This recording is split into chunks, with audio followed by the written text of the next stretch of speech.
चलिए आज हम लोग जो है कक्षा 12 में जो है वैद्युत रसायन पढ़ रहे थे। अब जो हम लोग सेल के बारे में पढ़ेंगे। सेल के बारे में तो हम आपको पहले बता दें सेल क्या होता है। सेल एक ऐसी युक्ति है जिसके द्वारा हम जो है रासायनिक ऊर्जा को वैद्युत ऊर्जा में बदलते हैं। सेल एक ऐसा उपकरण है जिसके माध्यम से हम क्या करते हैं, रासायनिक ऊर्जा को वैद्युत ऊर्जा में परिवर्तित कर देते हैं। उस उपकरण को हम क्या कहेंगे, सेल कहते हैं। सेल तो कई प्रकार के होते हैं। वैसे इसको हम दो प्रकार के भागों में डिवाइड करते हैं, या हम कह सकते हैं सेल दो प्रकार का होता है। एक जो है आपका विद्युत अपघटनी सेल होता है, और एक होता है क्या गौण सेल या शुष्क सेल जिसको आप कहते हैं, या ड्राई सेल कहते हैं। उसमें भी भिन्न प्रकार के हैं। जैसे जो है प्राथमिक सेल है, गौण सेल है। तो हम सेल के बारे में चर्चा न करके हम अपने टॉपिक पर आते हैं। सेल स्थिरांक की बात करते हैं। सेल स्थिरांक है क्या? एक सेल में दो इलेक्ट्रोड होते हैं, एक कैथोड होता है तो एक एनोड होता है। अगर दो हम इलेक्ट्रोड लगाए हुए सेल में हैं तो उन सेलों के बीच जो इलेक्ट्रोड लगा है उन इलेक्ट्रोडों के बीच की दूरी और इलेक्ट्रोडों यानी किसी एक इलेक्ट्रोड के अनुप्रस्थ काट के क्षेत्रफल का जो अनुपात होता है वह सेल स्थिरांक कहलाता है। फिर से एक बात ध्यान से देखेंगे, सेल स्थिरांक क्या होता है। सेल स्थिरांक की बात अगर हम करते हैं तो यदि एक सेल है और उस सेल में दो इलेक्ट्रोड लगे हैं तो दोनों इलेक्ट्रोडों के बीच की दूरी यानी लंबवत दूरी और किसी एक इलेक्ट्रोड के अनुप्रस्थ काट के क्षेत्रफल का जो अनुपात होता है सेल स्थिरांक कहलाता है। सेल स्थिरांक को हम x से प्रदर्शित करते हैं तो x बराबर होता है क्या, L/A। यहाँ पर हमने परिभाषा लिखी है, किसी सेल के दो समांतर इलेक्ट्रोडों के बीच की दूरी L किसी एक इलेक्ट्रोड और किसी एक इलेक्ट्रोड के अनुप्रस्थ काट के क्षेत्रफल A के अनुपात को सेल स्थिरांक कहते हैं और सेल स्थिरांक को x से प्रदर्शित करते हैं। x बराबर होता है L/A, यानी L का मान हम निकाल लेते हैं तो ये समीकरण प्राप्त हो जाता है। और हम लोग पढ़े थे विशिष्ट चालकता। विशिष्ट चालकता में हम लोग पढ़े थे कप्पा L/R × A। L क्या है, ये जो है आपके चालक की लंबाई है और ये R प्रतिरोध है और उस चालक के अनुप्रस्थ काट का क्षेत्रफल A है। तो कप्पा का मान इतना होता है, तो अगर L का मान निकालें तो कप्पा गुणे प्रतिरोध गुणे A यानी अनुप्रस्थ काट का क्षेत्रफल।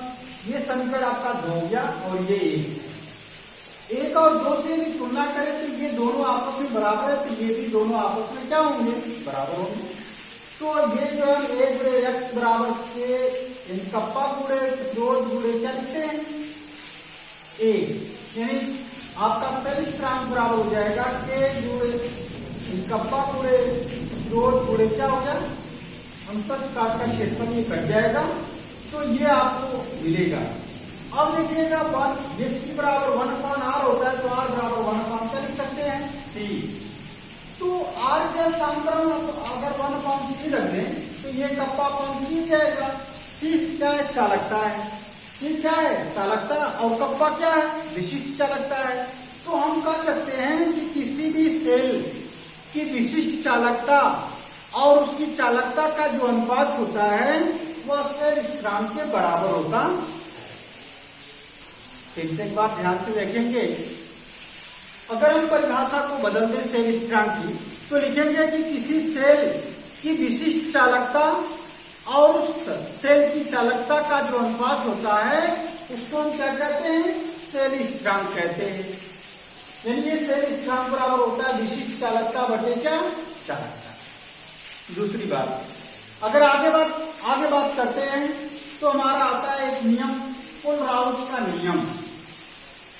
कुलराउस का नियम क्या है कि अगर हम देखें कुलराउस के बारे में अगर अध्ययन करें तो क्लोराउस का नियम तो यही कहता है कि अगर किसी विलयन की तनुता अनंत हो और उसमें किसी विद्युत अपघट्य को हम डाल देते हैं और उसके परिणाम स्वरूप वह अगर धनायनों और ऋणायनों में बढ़ जाता है, ठीक, तो उनकी चालकता यानी जो आयन बने हैं धन आयन और ऋण आयन, उनकी चालकताओं का जो योगफल होता है वह जो क्लोराउस का नियम कहलाता है।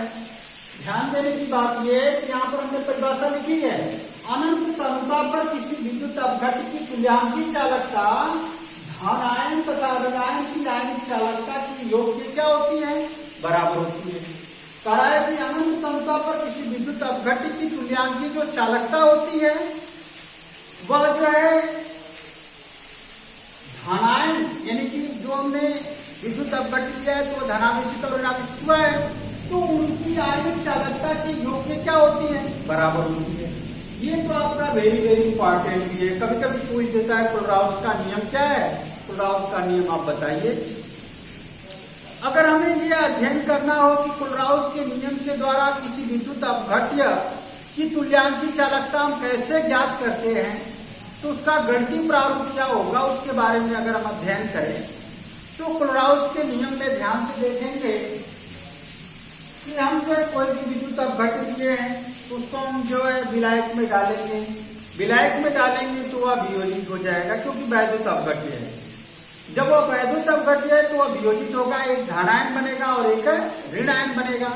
तो कभी कभी होता है ऐसा है कि धनायनों और ऋणायनों की संख्याएं जो है यानी धनावेशित परमाणु या धनावेशित परमाणु की जो संख्या अलग होती है, ऋणावेशित परमाणु की संख्या क्या हो जाती है, अलग हो जाती है। कभी कभी ये आपस में बराबर होते हैं, लेकिन ये ध्यान दें कि आवेश तो समान ही रहेंगे। जैसे हम यहाँ पर अगर बात करते हैं, यहाँ पर थोड़ा सा देखें, जैसे ये जो Al2SO4 का ख्वाहिश किया है, तो इसका मतलब यहाँ पर देखिए 2 3 6 6 धनावेश हो गए और 3 गुना 6 यहाँ पर 6 ऋणावेश हो गए। तो इनका मतलब ये धनायन की संख्या है, धनावेशित परमाणु की संख्या यहाँ पर कितनी है, 2 है, ऋणावेशित परमाणु की संख्या क्या है, 3 है। तो इसको हमें ये लेना है, अर्थात इनके ऊपर जो आवेश लगा है इसको नहीं ध्यान में रखना है, इसके ऊपर धनावेश कितने या ऋणावेश कितने इस पर हमें ध्यान देना नहीं है। अब अगर हम बात करें तो लिखा है किसी विद्युत अपघट्य की विलयन की अनंत तनुता पर मोलर चालकता ज्ञात करने के लिए इसके इकाई सूत्र में, ये सूत्र क्या होना चाहिए, एक होना चाहिए। इकाई सूत्र में उपस्थित धनायनों की संख्या का धनायन की मोलर की चालकता यानी धनायन की मोलर चालकता से गुणा करते हैं तथा ऋणायनों की संख्या का ऋणायन की मोलर चालकता से गुणा करके और दोनों को क्या करेंगे, फिर जोड़ देंगे। जोड़ने के परिणाम स्वरूप जो आएगा वह जो है अनंत तनुता पर जो है विद्युत अपघट्य की जो है क्या कहलाएगी, मोलर चालकता कहलाएगी। अनंत तनुता पर मोलर चालकता आपकी होगी। इस अगर NaCl की बात करें तो Na पर प्लस हो गया, Cl पर क्या हो गया, माइनस। तो Na के कितने हैं, एक है और Cl का भी एक ही है।